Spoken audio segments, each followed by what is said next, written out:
முக்கிய செய்தியாக பார்த்து வருகிறோம். திருவள்ளூர் மாவட்டம் வேப்பம்பட்டு அருகே ஓசைகள் பொருட்களை கேட்டு பேக்கரியை சூறையாடியுள்ள காட்சி தற்போது வெளியாகி பெரும் பரபரப்பை ஏற்படுத்தியுள்ளது. பேக்கரியில் இருந்த பொருட்களை சாலைகள் வீசி ரவுடிகள் அராஜகம் செய்து வருகின்றனர்.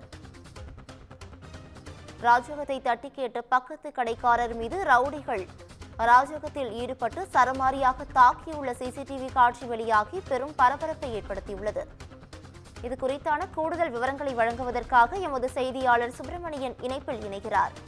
சுப்பிரமணியன், வணக்கம். இது குறித்தான முழு விவரங்கள் என்ன? திருவள்ளூர் மாவட்டம் வேப்பம்பட்டு பகுதியில் நீங்கள் பார்க்கக்கூடிய அந்த காட்சி என்பது நிகழ்ந்திருக்கிறது. வேப்பம்பட்டு ரயில் நிலையம் அருகே இருக்கக்கூடிய பஜனை கோவில் தெருவில் ஒரு பேக்கரி கடை நடத்தி வருபவர் நந்தகுமார்.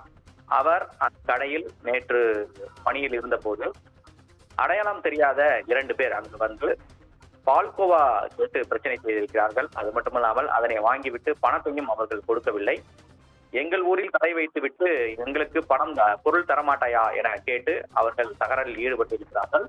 மேலும் பெரிய கட்டை ஒன்றை எடுத்து வந்து கடையில் இருக்கக்கூடிய பொருட்களை சேதப்படுத்த அவர்கள் முயன்றிருக்கிறார்கள். அதுவும் காட்சியில் பதிவாகி இருக்கிறது.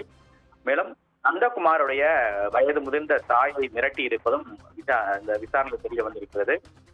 இது தொடர்பாக செவ்வாய்ப்பேட்டை காவல் நிலையத்தில் நந்தகுமார் புகார் அளித்திருந்தார். அது மட்டுமல்லாமல் இந்த சம்பவத்தில் தொடர்பாக சிசிடிவி காட்சிகளை போலீசார் ஆய்வு செய்தார்கள். அந்த ஆய்வில் தான் இந்த சம்பவம் விவரங்கள் தெரிய வந்திருக்கிறது.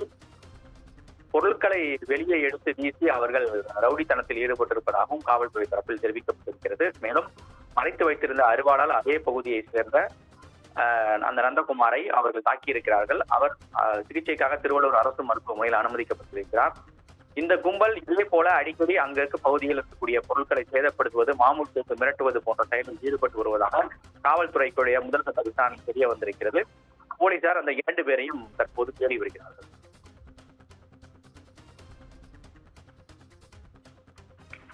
நன்றி சுப்பிரமணியன்.